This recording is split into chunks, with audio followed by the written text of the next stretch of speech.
Jika kita mendengar kata misi, pasti yang terlintas di dalam pikiran kita tidak jauh adalah ayat amanat agung.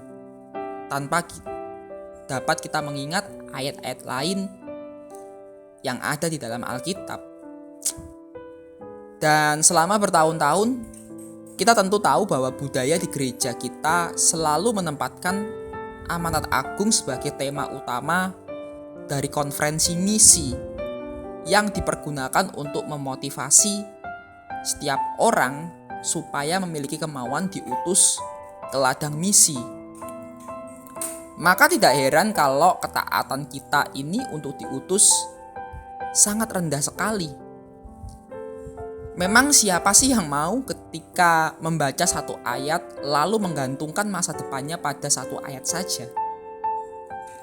Tentu kita tahu bahwa di dalam Alkitab ini tidak hanya berbicara soal amanat agung yang ditulis dalam satu ayat saja.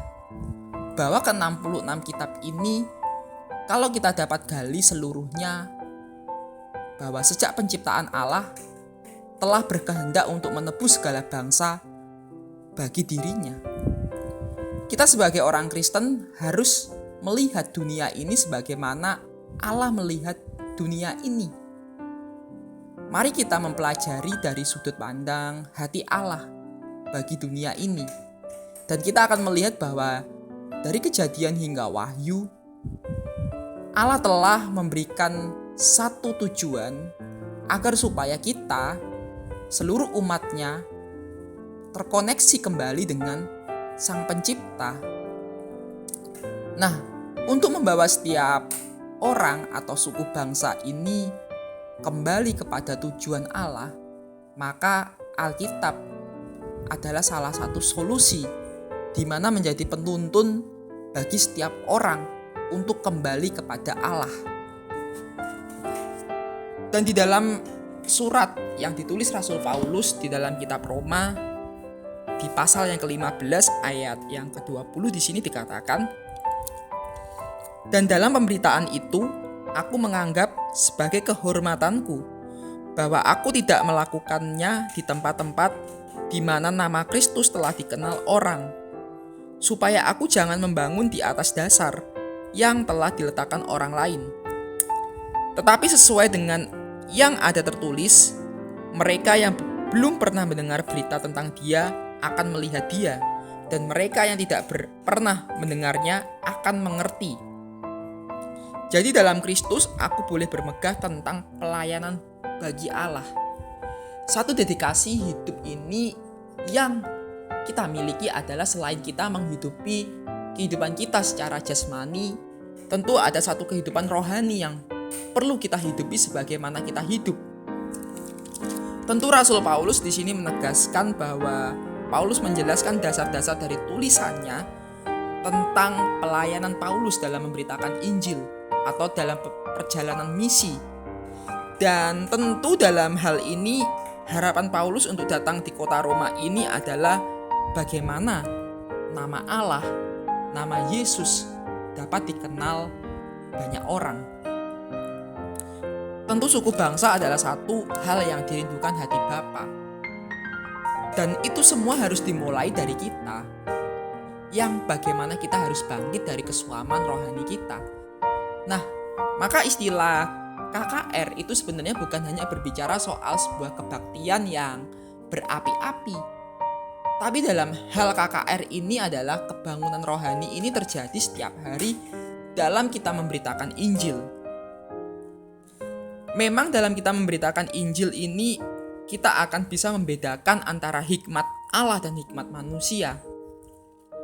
Dan tentu apa yang dikatakan Paulus itu benar adanya juga. Tetapi apa yang bodoh bagi dunia ini justru dipilih Allah untuk memalukan orang-orang yang berhikmat. Dan apa yang lemah bagi dunia ini dipilih Allah untuk memalukan apa yang kuat. Dan apa yang tidak terpandang dan yang hina bagi dunia dipilih Allah. Bahkan apa yang tidak berarti dipilih Allah untuk meniadakan apa yang berarti. Tentu berbicara soal kelayakan Paulus ini tidak bisa dikatakan layak. Sebagaimana Paulus ini adalah seorang yang menganiaya banyak orang Kristen sebelum ia bertobat. Nah, maka dari itu bahwa pilihan Allah ini adalah pilihan yang tanpa syarat, di mana ketika Allah memilih Paulus, di mana Allah memilih Abraham, di mana Allah memilih Yakub, ini tentu menjadi satu pilihan yang berdasarkan kedaulatan Allah lah. Allah menetapkan setiap manusia untuk diselamatkan. Berbicara soal pilihan, pasti tentu ada hal yang kerinduan Allah adalah manusia dapat bermegah di dalam Kristus. Nah, supaya iman kita jangan bergantung pada hikmat manusia, bagaimana iman kita ini harus bergantung pada Allah, maka kerinduan Allah adalah bagaimana hidup kita ini setiap hari untuk tetap bangkit dari kesuaman rohani kita. Nah, tentu peringatan dari Rasul Paulus ini boleh mengingatkan kita sebagaimana kita hidup supaya kerinduan dan tujuan global Allah ini melalui contoh-contoh kisah atau dalam ayat yang sudah kita baca dapat memiliki implikasi-implikasi global yang tidak kita abaikan, dan pada waktu yang dimana Tuhan telah mempertemukan kita dengan banyak orang, tentu kita memiliki kerinduan untuk selalu menyatakan kebenaran dari Allah.